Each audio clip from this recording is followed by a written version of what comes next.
बिस्मिल्लाहिर्रहमानिर्रहीम। Two phase method. इस method में दो फेज़ होंगे।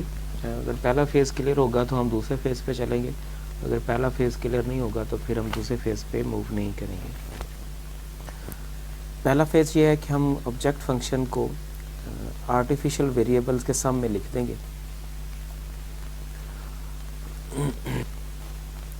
Replace the original objective problem by the sum of the artificial variables to formulate the new problem। और इस जो हमारे पास सम ऑफ आर्टिफिशियल वेरिएबल्स का हमने ऑब्जेक्ट फंक्शन बनाया, इसको हमेशा हमने मिनिमाइज ही करना होगा, चाहे हम अपने जो असल प्रॉब्लम है उसके ऑब्जेक्ट फंक्शन को मिनिमाइज करने जा रहे हो या मैक्सिमाइज। लेकिन आर्टिफिशियल वेरिएबल्स के सम का जो हमने ऑब्जेक्ट फंक्शन बनाया उसको हमेशा हमने मिनिमाइज ही करना होगा। और अगर उन तमाम का सम ऑब्जेक्ट फंक्शंस के ऑब्जेक्ट फंक्शन में जो आर्टिफिशियल वेरिएबल्स हैं, अगर उनका सम ज़ीरो आ जाता है तो फिर हम आगे मूव करेंगे, तो हमारा पहला फेज़ जो है वो क्लियर हो जाएगा। Otherwise system has no feasible solution, अगर नहीं तो फिर वो फिजिबल सोल्यूशन नहीं रखेगा। तो इसके लिए फिर अगर पहला फेज़ क्लियर हो जाता है तो फिर हम दूसरा फेज़ आम जिस तरह से हम सिंप्लेक्स मेथड यूज़ करते हैं उसी फॉर्म से ही हम उसके ऊपर काम करेंगे। ये हमारे पास एक क्वेश्चन आ गया और इस क्वेश्चन को हमने स्लैग वेरिएबल्स और आर्टिफिशियल वेरिएबल्स ऐड कर लिए, और जो हमारे पास ऑब्जेक्ट फंक्शन था उसको हमने चेंज कर दिया है सम ऑफ आर्टिफिशियल वेरिएबल्स। अब इसमें आर्टिफिशियल वेरिएबल है ही एक, लिहाजा वही लिखा जाएगा। तो अब इसके लिए यहाँ से अगर हम a की वैल्यू निकालना चाहें तीसरी इक्वेशन से, तो वो बनेगी -x - y s plus s3 और 60 भी है प्लस 60, और ये वैल्यू उठा के हम इस ऑब्जेक्ट फंक्शन में रखेंगे तो z हमारे पास आ जाएगा -x - y प्लस s3 और प्लस 60। फिर इसको रीअरेंज करें, z minus plus x plus y minus s3 is equal to 60। तो अब यही फंक्शन उठा के हम टेबल में ले जाएंगे और यही वाली इक्वेशंस को भी उठा के टेबल में ले जाएंगे। पहला टेबल इसमें ठीक नहीं है, बल्कि हमारा काम ही दूसरे टेबल से स्टार्ट होता है।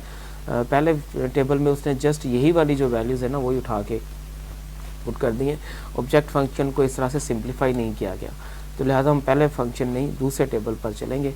तो दूसरे टेबल में चलते हैं, देखते हैं इसमें जो हमारे पास ऑब्जेक्ट फंक्शन है उसमें x का कोएफिशिएंट 1, y का कोएफिशिएंट 1, z का s3 का कोएफिशिएंट -1 और is equal to 60। x1 y1 ये दोनों नहीं है, 0 0, s3 का कोएफिशिएंट -1 आर्टिफिशियल वेरिएबल नहीं है और इक्वल में 60 है। बाकी जो इक्वेशंस हैं इक्वेशन नंबर 1 2 और उनको भी हमने 1 2 3 उसको भी इसी तरह से हम इस सिस्टम में अरेंज कर देंगे। अब इसके बाद चूँकि हमने इसको मिनिमाइज़ करना है, इसकी मिनिमाइजेशन के लिए हम क्या करेंगे, सबसे जो पॉजिटिव मोस्ट पॉजिटिव वैल्यू है वो देखेंगे। मोस्ट पॉजिटिव वैल्यू दोनों ही हमारे पास 1 आ रही हैं, x के नीचे भी 1 और y के नीचे भी, यानी z वाली रो में हमारे पास जो मोस्ट पॉजिटिव वैल्यू है वो 1 है और दोनों सूत्र में है। तो हम उसमें से एक जो सिस्टम है वो सिलेक्ट कर लेंगे। अगर हम इसमें से y वाला जो कॉलम है उसको सिलेक्ट करते हैं तो फिर हमें इसकी रेशो निकालना होगी इस कॉलम के साथ।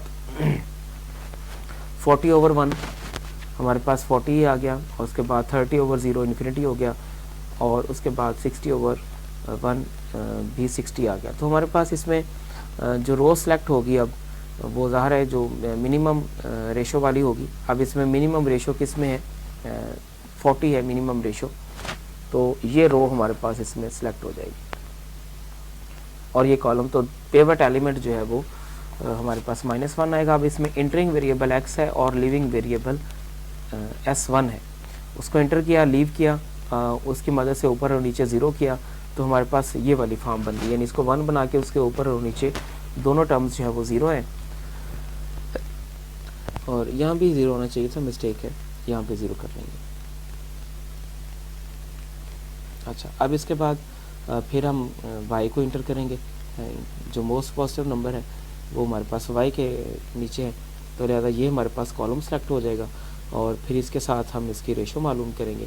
तो रेशियो आ जाएगी infinity 30 and 20।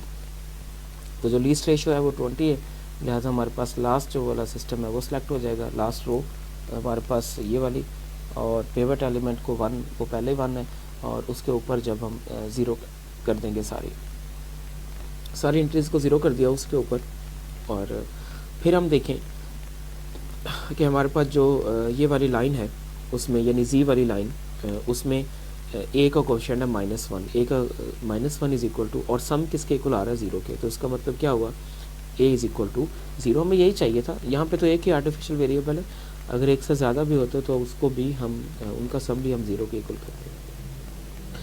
From the above table we see that the objective function z is equal to 0 and a has the left the base, hence a become a non basic, वो base ख़त्म हो गया उसकी, वो non basic variable बन गया।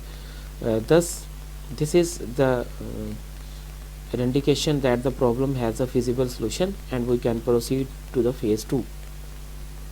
अब phase 2 में क्या है, वही ऑब्जेक्ट फंक्शन लिखा, सारा का सारा कुछ वही है। अब इसमें आर्टिफिशियल वेरिएबल तो ख़त्म हो गया, उसको तो लिखने की ज़रूरत नहीं है अब यहाँ पर। तो फिर इसमें हम इसको वो हमने पिछले टेबल से ही प्रोसीड करना है। ये जो ऊपर टेबल हमें नज़र आ रहा है उसी से हम फेज़ 2 में शिफ्ट कर देंगे। जस्ट वहाँ पे जो बेसिक जो हमारा ऑब्जेक्ट फंक्शन है उसकी जो वैल्यूज़ है वो ओरिजिनल जो हमारा असल ऑब्जेक्ट फंक्शन है उसी के कोएफिशिएंट्स यहाँ पे आ जाएंगे। बाकी सेम टू सेम हमारे पास वही सारा सिस्टम आ जाएगा। और जो ए है वो चूँकि यहाँ पे ख़त्म हो चुका है, वो हैज़ लेफ्ट द बेस, वो अपने बेस ख़त्म कर चुका है, तो लिहाजा वो यहाँ पे नहीं आएगा। अब बिल्कुल सेम आगे इसी तरह से प्रोसीड करेंगे यहाँ पर कि हम इसमें -5 सेलेक्ट हुआ है, -5 के लिए हमारा ये कॉलम बन गया, इसकी रेशो निकाली, और रेशो लास्ट वाले की सिर्फ आ रही है, बाकी की रेशो नहीं आ रही, 20 आ रही।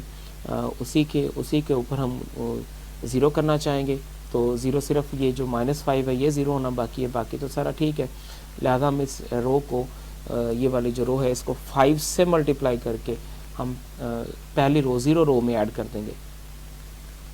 0 रो में ऐड करने के बाद हमारे पास ये वाली फॉर्म आ जाएगी।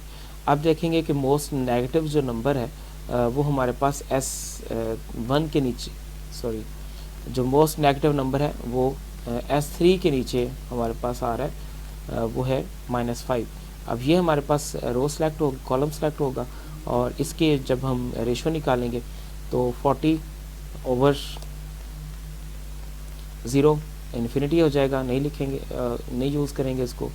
10/1 10 आ जाएगा, और 20/-1 वो कितना आ जाएगा, -20। लिहाजा हमारे पास जो इसमें सेकंड रो है, यानी रो नंबर 2 S2 वाली जो रो है वो सिलेक्ट हो जाएगी, वो हमारे पास इसमें अब S3 इंटरिंग होगा और S2 जो है वो लीविंग वेरिएबल होगा।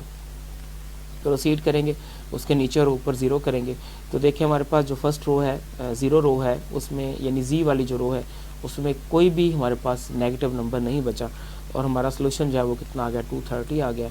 एक्स की वैल्यू 40, S3 10 और y जो है वो 30 के इक्वल आ गया। तो ये है हमारे पास 2 फेज़ सिंप्लेक्स